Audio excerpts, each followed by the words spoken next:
The diamond capital of South Africa, if not the world, Kimberley, is the home of the infamous Big Hole, the world's largest hand-dug diamond mine. In the late 1800s, once news had spread that diamonds had been discovered in the area, people hopeful of making a quick fortune flocked here with picks and shovels to make their riches. The area became known as New Rush, as hundreds headed to the area. But because of its value, it was a contested area between the Boers, the British, and the fortune-seeking diggers. Eventually, in British hands, the New Rush was renamed Kimberley after the British Lord Kimberley on the 5th of July 1873. Digging had already been underway since 1871 and continued for just over 40 years. In that time, 2,722 kilograms of diamonds were mined. When the proverbial well dried up, what was left was a huge 217-meter deep crater in the earth, measuring 1.6 kilometers in perimeter and occupying 17 hectares. Today, people from around the world come to hear the fascinating stories of the diamond era and see the big hole it left behind.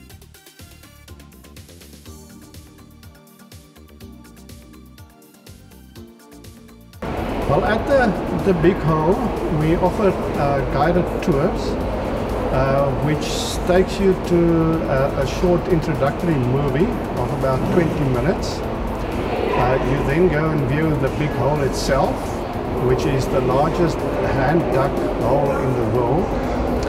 And thereafter you go into a simulated underground scene and out into another building which has got numerous displays from geology to history, and you can also view the world's largest diamond display on our premises.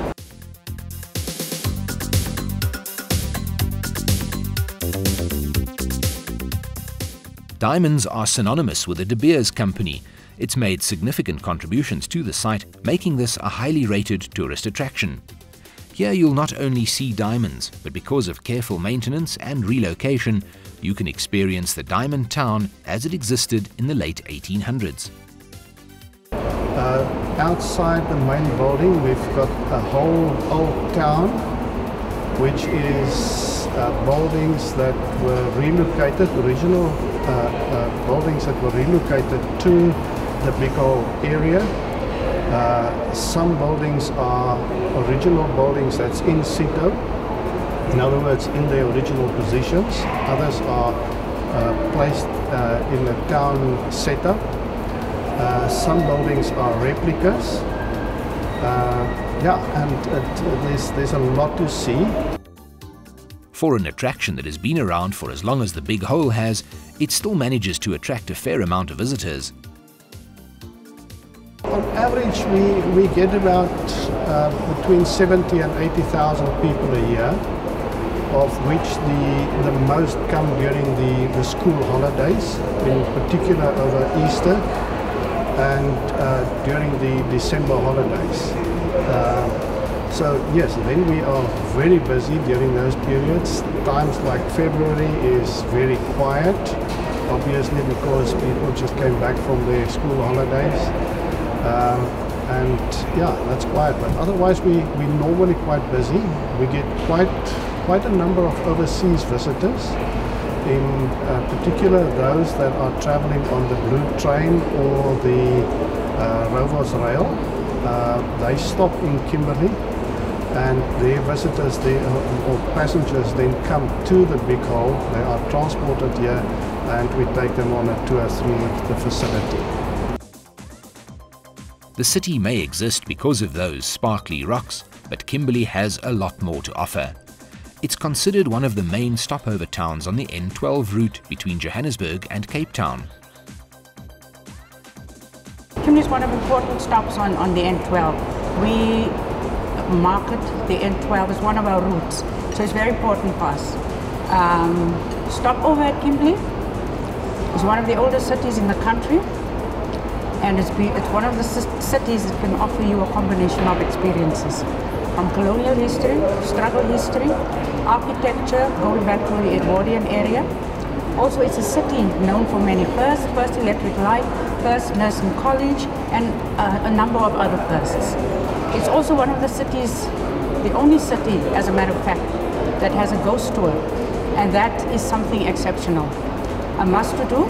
Also, Kimberley is not only about culture, history.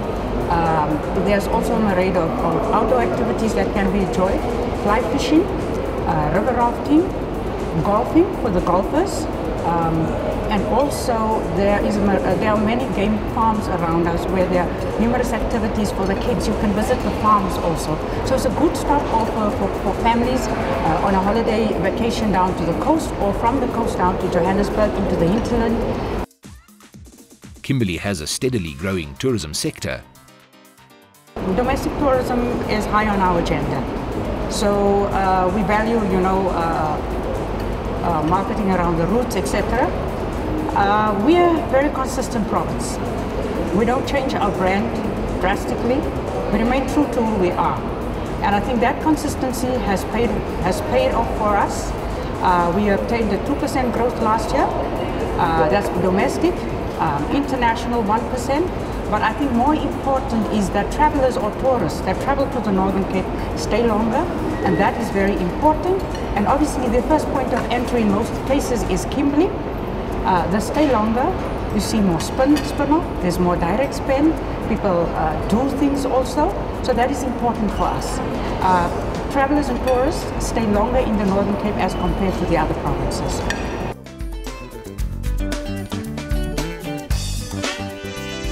It's not just leisure tourists that the capital of the Northern Cape wants to attract. Business tourism has also been identified as an area of growth. The provincial government decided a few years ago to actually build a conference centre to actually accommodate that specific market, which is an extremely lucrative market. And the centre behind me, which is the Mita Superipere International Convention Centre, was actually built by the provincial government to actually accommodate it. So the centre itself can cater up to 2,500 people in a plenary session. But in terms of the strategy and the approach that the province would actually like to go for is to go for the smaller meetings, the smaller association meetings, which actually rotate internationally, of which there are more than 13,000 of those international rotating meetings worldwide.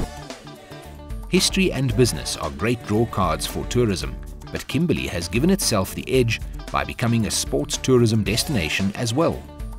The Northern Cape city is home of the Maloof Money Cup, which is the world's richest skateboarding tournament. This has put the city on the international map with the construction of this state-of-the-art skate park. The park also serves as a local community development initiative.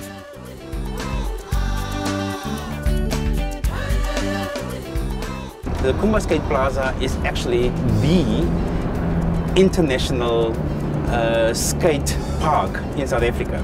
Nothing better in South Africa. Anyone who wants to actually say that I'm a skateboarder and that I have the opportunity to actually become an international world champion have to come to the Kumba Skate Plaza to actually achieve that particular. And what it's actually doing right now, it is in terms of youth and youth development, it actually takes kids off the street. Because if you go to that centre anytime after school, you'll probably find between 30 and 50 kids skating, trying and honing their skills, developing themselves, and working towards actually ultimately achieving that status of becoming a world champion. So yeah, we're very proud of our skate park. Well, I think that keeps kids off the streets. I mean, that's the main objective, I guess. And yeah, I guess for me, I'd like to be a professional skateboarder, and I want to live my dream, and this park is making things possible for me in that aspect. Kimberley is a city that has managed to diversify and reinvent its tourism image. Once just a stopover town on the N12 to look at a massive hole in the ground, the city now hosts an annual international tournament and is gearing itself up to become an attractive meeting space.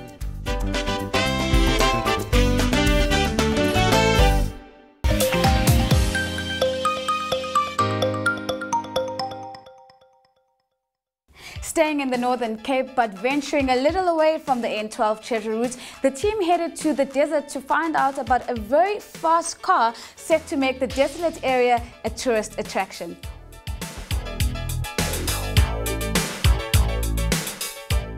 In 2016, the Huxkian Pan in the Northern Cape will host the British Bloodhound team as they attempt to break the land speed record. The current record is 1,227 kilometers per hour. Breaking such an immense speed requires an impressive machine, and that is exactly what the Bloodhound supersonic car is.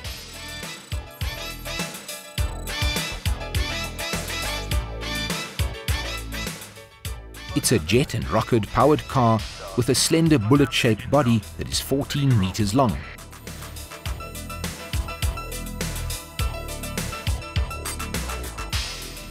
The Bloodhound has more than 6 times the power of an F1 car.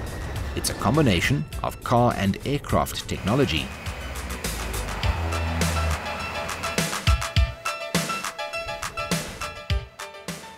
Half the car is carbon fiber and the rest is metallic. This car is an engineering marvel, taking 55 years of redesign to perfect.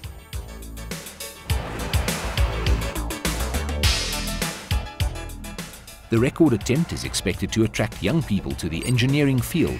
As it stands, 300 South African schools are tapping into the project's exciting information feed.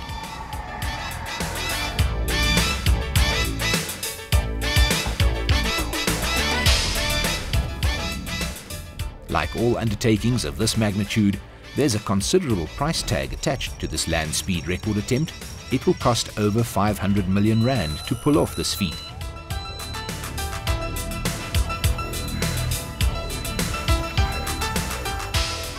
When the attempt happens, it will attract a number of international tourists, and the Northern Cape is gearing up to take advantage of this.